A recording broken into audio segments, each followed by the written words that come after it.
फायदा हो बाकी बच्चों को जो मे बी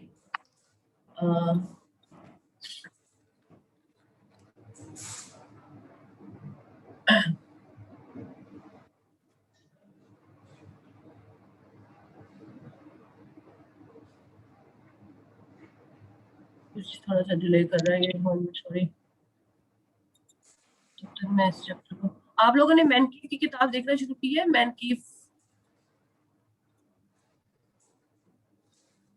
उसको भी साथ साथ देखा था, उसके कॉन्सेप्ट अच्छे हैं। हाँ जी, उसके कॉन्सेप्ट अच्छे हैं।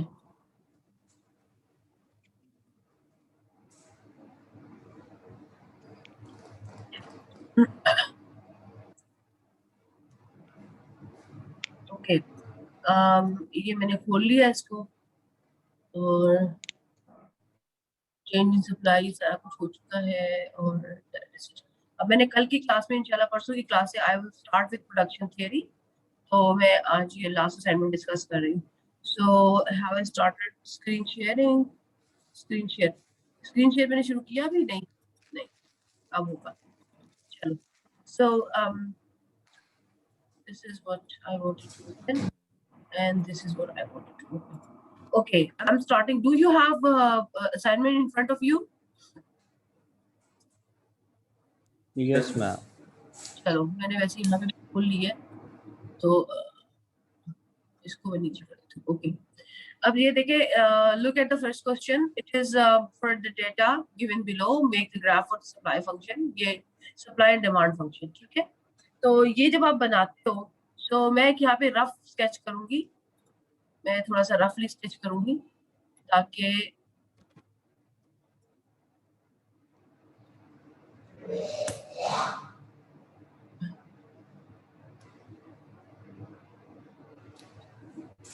जस्ट एडजस्ट करने दें स्क्रीन को, इसको बढ़ा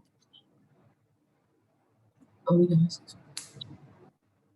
Okay, here we go. For the first thing, यहाँ पर look at this first question. Make the graph. If you look at the points A, B, C, D, E, and the prices are 30, 20, 10, 5, 0. ये सारे data है, ठीक है? अब आप देखो, इसमें एक चीज आप नोटिस करो that you can see that once we are talking about the prices, first look at the first price. The first price is, आप लोगों को नजर आ रहा है? आप लोगों को नजर आ रहा है बेटा? जी मैम, बहुत ही छोटा नजर आ रहा है, सही अब से मैंने बड़ा क्लियर नहीं कर नजर दिया। आ आप मोबाइल भी देख रहे होगे तो कैसे नजर आएगा? ऐसे ही है ना? मोबाइल भी बैठे हुए हो ना रहा। आप? Yes ma'am. बेटा भी मैंने यस मैम। मोबाइल किया हुआ है ना? आप ऐसा कर लो कि if you have your assignment आप उसको खोल लो, क्योंकि मैं असाइनमेंट डिस्कस करने लगी हूँ, बट मैं साथ में लिखूंगी भी। अब मोबाइल्स की बजाय लैपटॉप यूज करने की कोशिश क्या करें, ठीक है? सिर्फ सुनना तो नहीं होता ना, काम भी होता है। तो इसको मैंने थोड़ा सा बड़ा किया, आप नजर आया? Yes ma'am. चलिए अब देखिए पहला क्वेश्चन, ठीक है? Make the graph of the supply demand. Graph बनाने से पहले अगर हम नोटिस करें, look at the data. I have prices 30, 20, 10, 5, 0, quantity demanded and quantity supply. Everybody can see that? भाई आप लोगों ने कैमरास भी ऑन किए, ऑफ किए हुए हैं, आप लोगों ने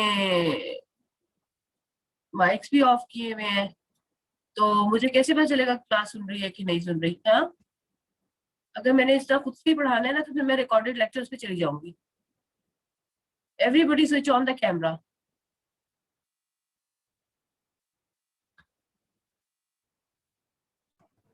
इनवाइट करो ना मैम को। जी जी बेटा, ये अब डिस्कनेक्शन आ गया था। अब आ रही है आवाज मेरी? जी मैम। ये थोड़ा सा डिस्कनेक्शन आ गया यस था मैम। जी। अब वे मुझे ना साथ साथ जवाब देनी है ताकि मैं आगे चल सकूं, ठीक है? मुझे रिस्पॉन्सेस चाहिए होते हैं आगे बढ़ने के लिए। अब देखिए पहला पार्ट जो है इसका क्वेश्चन का, इसके अंदर लिखा हुआ है make the supply and demand graph. Graphing आपको पता है, you will take all quantity supply and demand on the Y axes Y axis के ऊपर प्राइस लोगे and then you will start making. Before making graph, notice one thing. Data says something. What data says? Price 30. Everybody can see the highlighted line here. This price 30. Ma'am screen share नहीं हुई अभी तक। Sorry, screen share नहीं हुई. Sorry. Wait. और recording भी, sorry एक minute, stop sharing में रिकॉर्डिंग चल रही है। रिकॉर्डिंग चल रही है, ओके। जी मिस। वो डिस्कनेक्ट होता तो उससे मुझे थोड़ा सा था। ओके, अब नजर आ रहा है आपको? यस मैम, नजर आ रही थी। Now, look at this first line which I highlighted in the table, which contains the data on price and quantity and supply and demand. So, what is price here? 30. And what is quantity demanded here? 5. Okay, and ये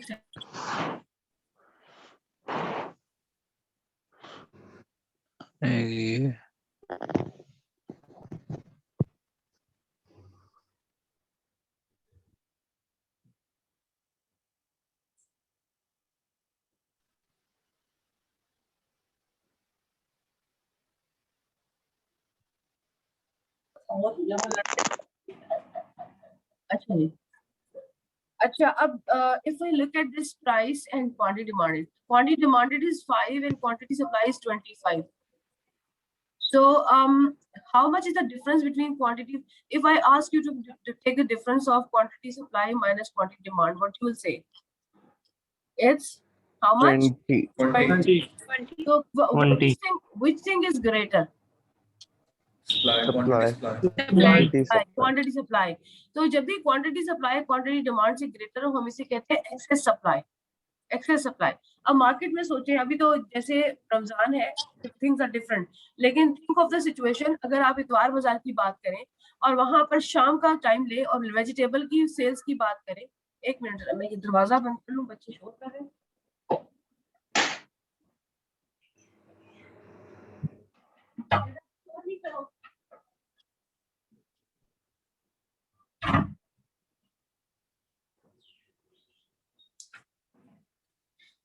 अच्छा, तो if you think of the situation in that इतवार बाजार evening time और vegetables की market हो, तो if suppose there is a seller whose things are not being sold, so what his behavior would be in that situation?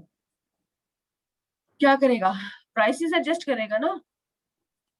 Yes ma'am. Yes ma'am. Price को increase करेगा या decrease करेगा? क्या चाहते हो कि सारी Decrease करेगा।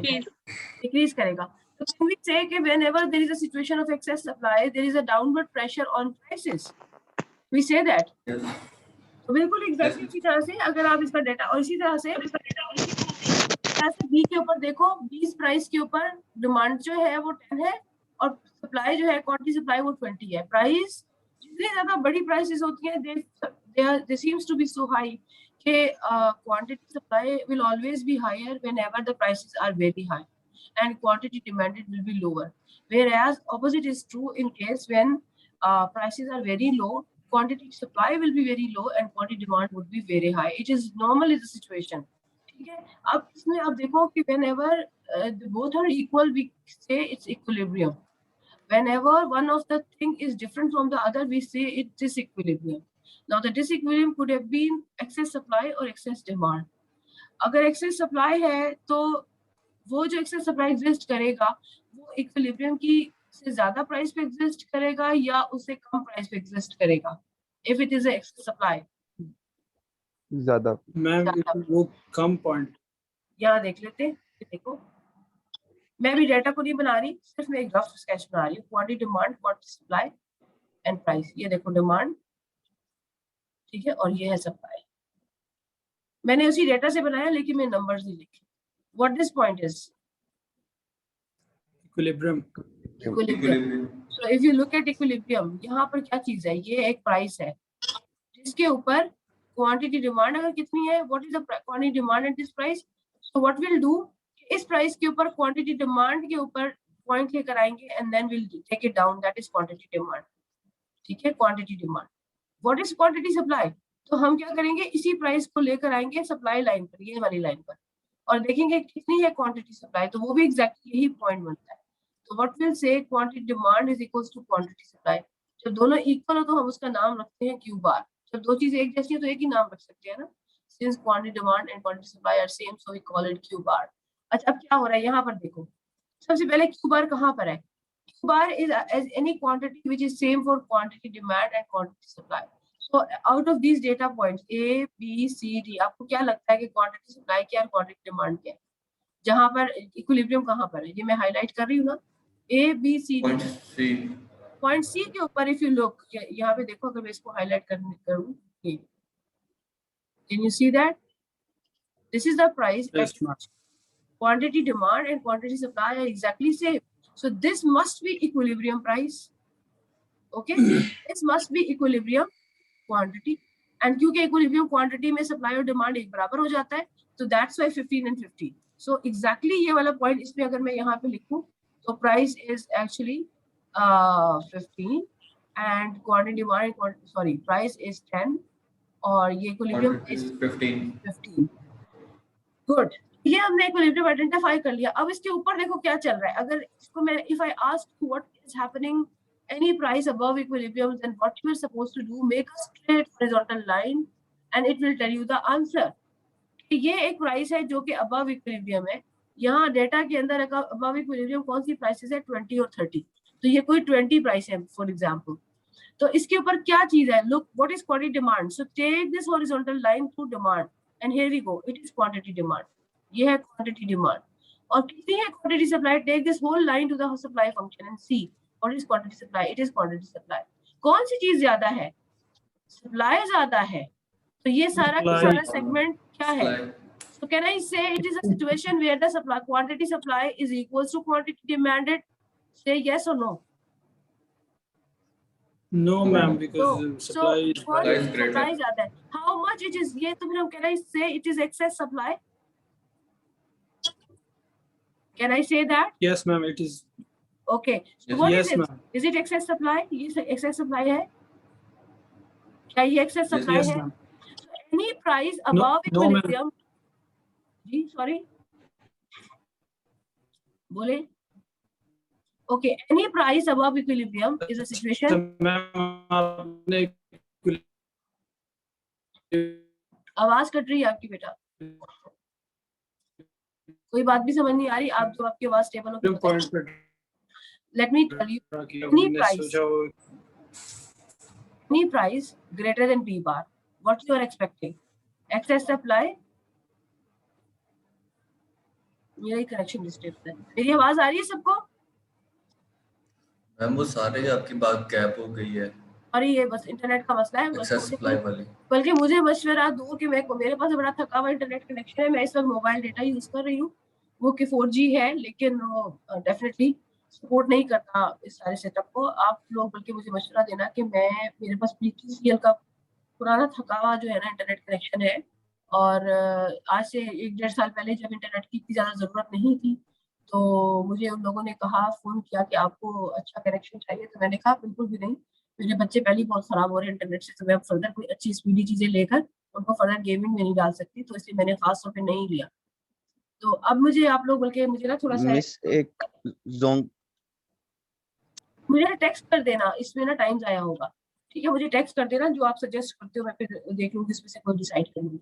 चलिए अभी इस पे वापस आ जाते हैं कि जब भी हमारी प्राइस इक्विलिब्रियम से ज्यादा होती है, we always face the situation of excess supply. You will always find that quantity supply will exceed quantity demand. इससे निकलना चाह रही हूँ मैं ताकि आगे इंपॉर्टेंट क्वेश्चंस डिस्कस करूँ. तो बस ये थोड़ा सा रिव्यू के लिए. इसी तरीके से कोई भी प्राइस जो कि बिलो इक्विलिब्रियम होती है, उस पे quantity demand is greater than quantity supply होती है. You can see that. यहाँ पर आप चेक कर सकते हो कि मैं अगर ये लाइन बनाती हूँ, ये प्राइस है कोई इक्विलिब्रियम से नीचे, इसकी जब एक्सटेंड करती हूँ, यू कैन सी कि डिमांड की वैल्यू ज्यादा है, सप्लाई की वैल्यू कम है. So this whole thing is called excess demand. So whenever there is excess supply, जब भी मार्केट में सप्लाई अनसोल्ड होती है, हमेशा प्राइसेस जो है वो डाउनवर्ड डिक्रीज होती हैं. और जब भी एक्सेस डिमांड होती है, सो प्राइसेस पे अपवर्ड प्रेशर होता है. अब वो कैसे हम शो करते हैं ग्राफ के अंदर, वो ऐसे शो करते हैं कि ये हमारा इक्विलिब्रियम है, जिसको मैं कह रही हूँ कि प्राइस थी 15 और क्वांटिटी थी 10, जो इक्विलिब्रियम पे थी. अगर कोई प्राइस इसके ऊपर आ जाती है तो क्या है, ये है excess supply and it show the downward pressure. Downward pressure का मतलब होता है प्राइस इतनी नहीं रहेगी, बल्कि इससे नीचे जाएगी, इससे नीचे एंड अल्टीमेटली वो 15 पे आके रुकेगी. जैसे जैसे प्राइस नीचे जाएगी, आप देखो कि ये जो गैप है it's going down and down and down ultimately कि जहां पर ये गैप इज वैनिश्ड. तो इस चीज को हम ग्राफ में शो कैसे करते हैं, ये एरोज बना देते हैं. इन एरोज का मतलब क्या होता है इन एरोस का मतलब ये होता है कि जैसे जैसे एक्सेस सप्लाई होती है, एक्सेस सप्लाई पॉजिटिव का मतलब है प्राइस गोज डाउन, और प्राइस गोज डाउन का मतलब है कि quantity to supply will decrease and quantity demand will increase. ये देखो ये downward arrows toward supply line, मतलब क्वांटिटी सप्लाई कम हो रही है, और ये अपवर्ड ये वाले एरोस इस तरह आ रहे हैं, इसका मतलब है क्वांटिटी डिमांड इंक्रीज हो रही है। So basically what it is doing, it is decreasing the gap between supply and demand and ultimately reaching to the equilibrium.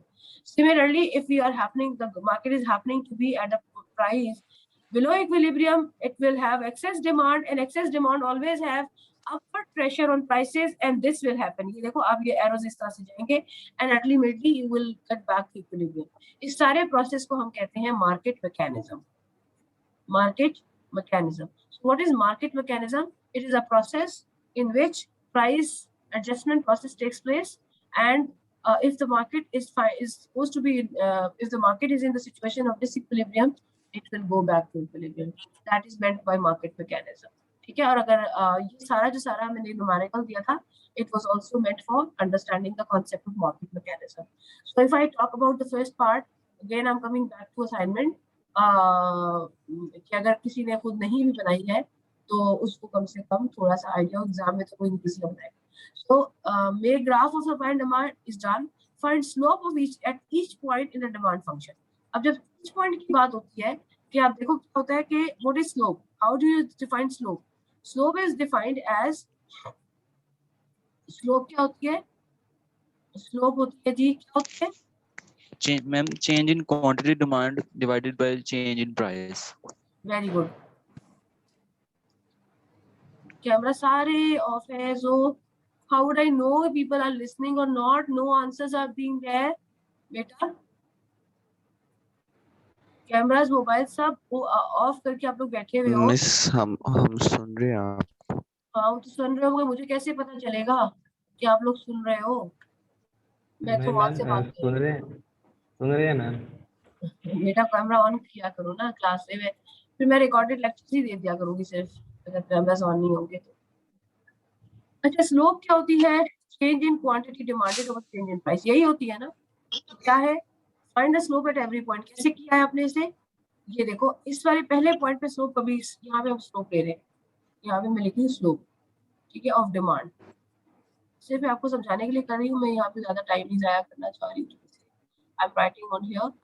तो यहाँ पहले वाले पे ना जब भी कोई चेंजेस हो ना, चेंजेस जब भी कोई चीज जिसमें चेंजेस जमा करनी हो, उसमें पहला नंबर डिफाइन नहीं होता कभी भी नहीं, ठीक है. Because for the change you need 2 data and the second data जब आता है तो फिर आप चेंजेस की बात कर सकते हो. तो पहला एम्प्टी होगा, सेकंड वाले में आप क्या करोगे? डेल्टा क्यू और डेल्टा पी. अब आप देखो we are moving from A to B, so final point क्या है? बी है कि ए है? If we are moving from A to B,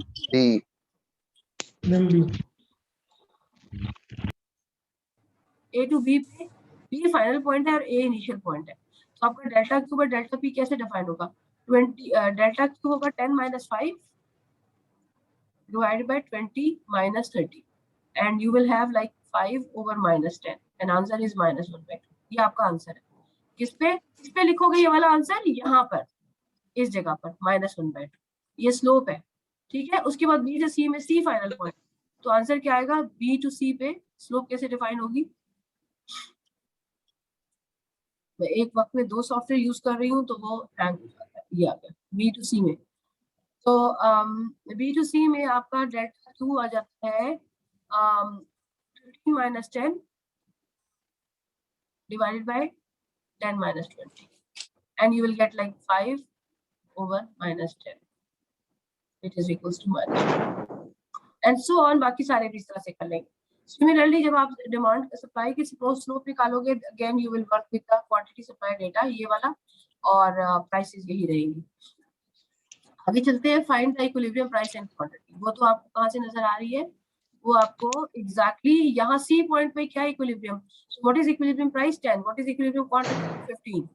उसके बाद आगे चले. What happens to the market when price is 50 and when price is 5 and how market will resolve the situation. ये वो चीज है जो मैंने ये सारी जो डिस्कस किया है, ये वो चीज है कि पहला हम लेते हैं प्राइस 20. प्राइस 20 कहाँ पर है? पॉइंट बी के ऊपर है. क्या हो रहा है इसमें, क्वांटिटी डिमांड 10 है, क्वांटिटी सप्लाई 15 है, इसको कहते हैं excess supply. Excess supply is taking place. अब इस पे how market will resolve that situation, resolving means that how market will get back to the equilibrium. तो एक्सेस सप्लाई में मार्केट कैसे रिजॉल्व करते हैं, प्राइस पे अपवर्ड प्रेशर होता है या डाउनवर्ड प्रेशर होता है, सवाल है। एक्सेस सप्लाई में मार्केट पे कौन सा प्रेशर होता है, अपवर्ड या डाउनवर्ड? सरप्लस होता है। सरप्लस में अपवर्ड प्रेशर होता है या डाउनवर्ड? सरप्लस में प्राइस डाउनवर्ड। डाउनवर्ड होता है। सरप्लस में हमेशा प्राइस डिक्रीज होती है। तो अगर मैंने पूछा हुआ है कि प्राइस 20 पे मार्केट सिचुएशन क्या है और इसको कैसे रिजॉल्व करेंगे, तो पहला जवाब होगा मार्केट प्राइस 20 पे मार्केट सिचुएशन है एक्सेस सप्लाई, और रिजॉल्व इस तरह से होगी कि there would be a downward pressure on price, price will keep on going down until the equilibrium is restored back, and that will be restored at price 10, जहां पर quantity demand और supply will be equal, and that is 15-15। ये answer करना था। This is all the market mechanism. इसी तरह से question था कि P5 पर क्या है, तो प्राइस 5 पर क्या है, एक्सेस डिमांड है क्योंकि 20 क्वांटिटी डिमांड है और सप्लाई जो है वो 10 है। So same you will say कि अपवर्ड प्रेशर होगा। तो जब भी डिमांड ज्यादा होगी क्वांटिटी डिमांड, अपवर्ड प्रेशर होगा, जब सप्लाई ज्यादा होगी तो डाउनवर्ड प्रेशर। उसके बाद अगला find elasticity of demand and each point in comment on the value. अब ईच पॉइंट पे आपने निकालनी है इलास्टिसिटी डिमांड, और कमेंट आपने क्या करना था कि अगर इलास्टिसिटी की वैल्यू लेस देन 1 है, ग्रेटर देन 1 है या इक्वल टू 1 है, उसकी बेसिस पे आपने बताना था कि ये इलास्टिक है, इनइलास्टिक है या यूनिट इलास्टिक है। Find elasticity of supply and comment, तो इसमें भी एग्जैक्टली यही था। इलास्टिसिटी की वैल्यूज आपने हर पॉइंट पे निकालनी है और उसके बाद से कमेंट करना है। तो मुझे बताइए कि आप लोगों ने ये वाला क्वेश्चन कर लिया था, सब लोगों ने असाइनमेंट तो काफी लोगों ने जमा करा दी है। Yes, ma'am. मैम ये वाला जो फोर्थ वाला क्वेश्चन, पहले क्वेश्चन का फोर्थ वाला, ये दोबारा बताइएगा, आपने क्या बताया? फोर्थ वाला, फोर्थ पार्ट, फोर्थ वाला ऊपर। फोर्थ क्वेश्चन या fourth part of this question? हाँ जी, आवाज नहीं आ रही। Ma'am part, fourth part. Fourth part में देखो, find the elasticity of demand at each point and comment on the value. Elasticity की नो वैल्यू मैम, फ्रॉम ऊपर वाला, ऊपर वाला, ऊपर वाला, फोर्थ वाला। ये वाला, what happened in market at price 20। Yes ma'am, ये यस तो मैम। मैंने अभी डिस्कस किया ना, प्राइस 20 में देखो, ये देखो कौन बोल रहा है, मुझे नाम बताएगा अपना। मैम नबील। नदीम। नदीम देखो, प्राइस 20 कहाँ पर है, नदीम। ये मेरा हाइलाइटर देख रहे हैं आप, ये देख रहे हैं आप, यस मैम। ये देखो, ये देखो, ये प्राइस 20 है, ठीक है जी। और यस इसके ऊपर मैम। क्या हो रहा है, क्वांटिटी डिमांड क्या है, इसमें है क्वांटिटी डिमांड है 10 और क्वांटिटी सप्लाइड क्या है, ये है 20। तो कौन सी चीज कम है, डिमांड कम है, तो मतलब इस सिचुएशन को कहते हैं एक्सेस सप्लाई। मतलब quantity supply is more than quantity demand, excess supply in the market, market में चीजें भरी पड़ी है, कोई खरीद नहीं रहा। तो इस सिचुएशन में प्राइसेस पे क्या होता है, प्राइसेस हमेशा डाउनफॉल में जाती है। जब भी मार्केट में एक्सेस सप्लाई होती है प्राइसेस डिक्रीज होती हैं। तो क्या सवाल क्या था कि what happens at price 20, you will say it is a situation of excess demand, excess supply.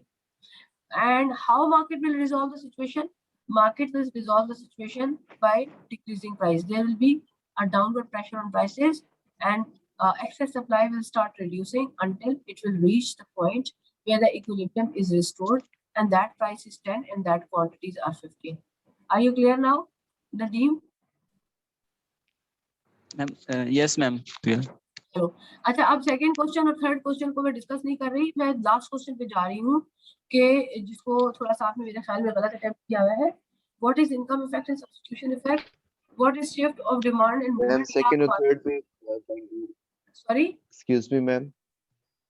जी बोले बोले, जल्दी बोले मैम सेकंड और थर्ड भी आप डिस्कस कर लें। जी। मैम सेकंड क्या, सेकंड क्वेश्चन थर्ड क्वेश्चन पे डिस्कस कर लें आप। मैं कर लूंगी, लेकिन ये वाला मैम एक सेकंड पॉइंट और है, थर्ड क्वेश्चन पे हाँ मैं वो डिस्कस कर लूंगी, लेकिन ये वाला जो पार्ट है ना, ये सिरे से आपने किया हुआ ही नहीं है। It is more important to be discussed. Even इसका बीसी पार्ट आप लोगों ने डिफरेंट किया हुआ है डिस्कस, लेकिन इसका आपको कोई आइडिया ही नहीं है। सो मैं इससे पहले कि टाइम आउट हो जाए, मैं इसको डिस्कस करना चाह रही हूँ, ठीक है। फिर मैं उसके बाद I can get back to this, maybe voice note के थ्रू मैं डिस्कस कर सकती हूँ। लेकिन अभी coming back to income effect and substitution effect. Income effect क्या है, ये क्वेश्चन नंबर 4 का पार्ट ए है, income effect and substitution effect. अच्छा, उसके लिए ना मैं जरा सी इसको बड़ा करती हूँ।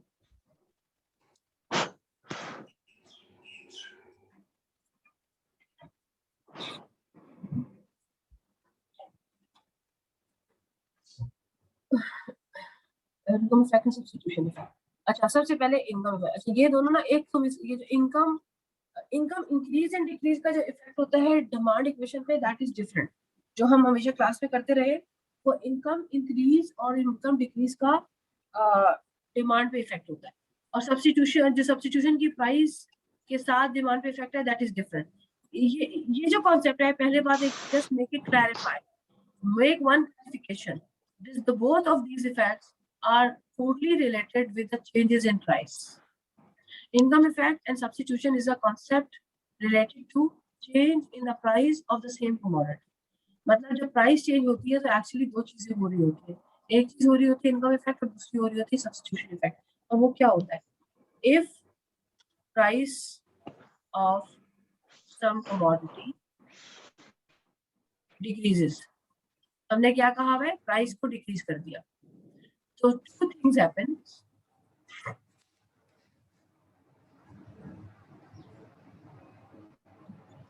One is income effect and other is substitution effect. What is income effect? Income effect is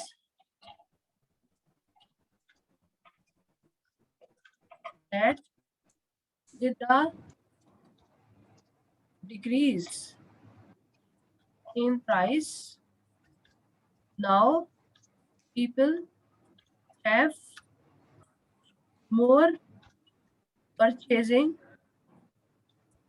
power. What does it mean? Suppose करो कि एक बंदे के पास 10 रुपए है और 100 रुपए है और उसकी जो है ना कमोडिटी की price, suppose a person has income is equals to 100 और उस चीज की प्राइस है 10 रुपए, और प्राइस जो है वो now if he has 100 rupees and he has the price for the commodity is facing 10 rupees, so how many quantities maximum he can buy? That is 100 divided by 10, so 10 unit of a commodity he can buy. Say next morning क्या होता है कि price हो जाती है 5, ठीक है? अभी इनकम उसकी 100 ही है, इनकम में कोई चेंज नहीं आया हुआ। तो अब क्वांटिटीज कितनी बाय कर सकते हैं? 100 डिवाइडेड बाय 5 कितनी हो जाएंगी? 20। ये 20 यूनिट्स, 10 से 20 यूनिट्स हुए हैं, क्या उसके पास इनकम ज्यादा हो गई थी? नहीं, नॉमिनल इनकम उतनी ही थी, पैसे उसके पास इतने ही थे, लेकिन प्राइस के कम होने से उसकी परचेजिंग पावर बढ़ गई। परचेजिंग पावर क्या हो? ये देखो, ये जो मैंने लिखा हुआ है, मोर परचेजिंग पावर। जब परचेजिंग पावर बढ़ी तो क्या हुआ कि he was in position to buy more. So whenever price goes down, we call it increase in real income. What is real income? Real income is basically the purchasing power. Purchasing power. So why people buy more whenever price goes down? Because their real income has gone up, and it is called income effect. So what is income effect? People buy more with a decrease in price because of increase in real income, okay, or because of increase in purchasing power. So this is income effect, and it happens whenever price goes down. So देखो, income effect में there is nothing about change in income. ये बात खान खोल के बहुत गौर से सुन ले। Income effect does not mean change in income. It is the effect on real income due to decrease in price. Is that clear? Decrease in price. Okay. So मैंने आपको बताया कि जब भी price goes down, two things happen. One was income effect, जो कि मैंने discuss कर लिया कि what does it mean by income effect? It's an increase in real purchasing power and people buy more. Second thing which happen is a substitution effect. Substitution effect होता है, substitute commodity की price में कोई change होता है? No. As I told you, these two effects are only because of change in price of the same commodity. तो जब price जो है, second चीज है, substitution effect क्या होता है? When price goes down, this particular commodity, this commodity जिसकी हम demand discuss कर रहे हैं, this commodity will be cheaper as compared to what? Compared to its substitutes. ठीक है जी? Substitute मतलब substitution effect के अंदर कभी भी substitute की price में कोई change नहीं आया। आपकी जो commodity है, suppose करो पेप्सी और कोक, आप पेप्सी की डिमांड डिस्कस कर रहे हो और कोक की प्राइस जो है वो डिक्रीज हो गई है, Coke sorry price you are discussing, आपकी मेन आइटम जो है वो पेप्सी है जिसकी आप डिमांड डिस्कस कर रहे हो और कोक इसका सब्स्टिट्यूट है। अब क्या हुआ कि पेप्सी की प्राइस जो है ना वो डिक्रीज हो जाती है, तो Pepsi will be cheaper as compare to Coke. इससे क्या होगा, लोग कहेंगे okay Pepsi is not cheaper because Coke is expensive, why because the price of Coke Pepsi has gone down. अब देखो कोक की प्राइस में कोई चेंज नहीं आ रहा, पहले जो आपने केस पढ़ा था उसमें कोक की प्राइस चेंज हो रही थी, यहाँ पर आपके पास पेप्सी की प्राइस पे डिक्रीज होने से it has become cheaper as compare to substitute. तो लोग क्या करेंगे, जो लोग पहले कोक भी पी रहे थे अब वो छोड़कर उसको पेप्सी पे शिफ्ट कर जाएंगे। तो जब प्राइस डिक्रीज होगी किसी, suppose for Pepsi my is my commodity जिसकी मैं बात कर रही हूँ और इसकी price has gone down, decrease in price of Pepsi increases real income and people buy more। ये क्या चीज है, ये है रियल इनकम इफेक्ट, ये आपने जवाब देना था उसके अंदर। उसके बाद एक चीज तो ये हो गई और दूसरी चीज है when decrease in price of Pepsi makes it cheaper as compared to its substitute. So people increase buying Pepsi, and this is called substitution effect. ठीक है, रिमेम्बर एक क्वेश्चन है मेरा जी, एक मिनट मुझे फिनिश कर लेने तो जी, आप कर लें उसके बाद करता हूँ। Okay, so remember one thing, decrease in price results in income effect and it is resulting in substitution effect. Okay, so this is only because of price की change होने से, not income भी नहीं change हो रही है, substitute की price भी change नहीं हो रही है। अब आप, ये मेरा concept complete है, अब आप पूछ सकते हैं। मैम मैंने यही पूछना था कि अगर इनकम इंक्रीज होगी हमारी तो भी तो सेम इफेक्ट ही नहीं होंगे परचेजिंग पावर के ऊपर।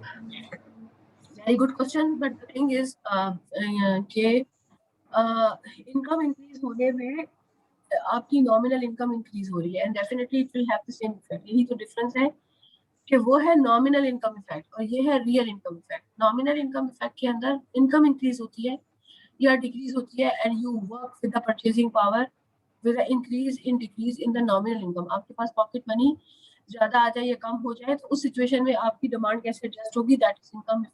That is not called income effect. That is called what will happen to demand when income increase or decrease. But ये वाला जो इफेक्ट है इसमें इनकम जो है आपकी वो पॉकेट मनी उतनी ही है 100 rupees, but you are having more purchasing power and this is happening because of decrease in price. So this is increase in real income due to decrease in price. And opposite also happens कि अगर price increase होगी तो आपकी real income will go down. And how you define real income? Real income is the purchasing power of your money. आपके पास जो existing money है आप उससे कितनी commodity buy कर सकते हो। अगर आप उससे कम यूनिट buy कर सकते हो इसका मतलब है your purchasing power has gone down or real income has gone down.